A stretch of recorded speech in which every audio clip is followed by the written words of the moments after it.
Good morning, everyone. I'm on my way to Juk today. But then on the way to Juk, I saw this huge tree in the middle of nowhere, the countryside. And the farmers are working on the field, and I had to stop here.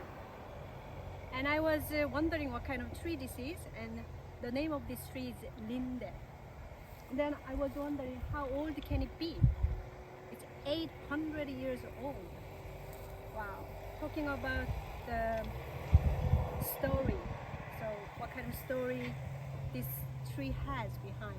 So many people might have passed by, and I'm so curious of what kind of story is behind this tree. Alright, stay tuned today. I'm on my way to Juk, and see you later.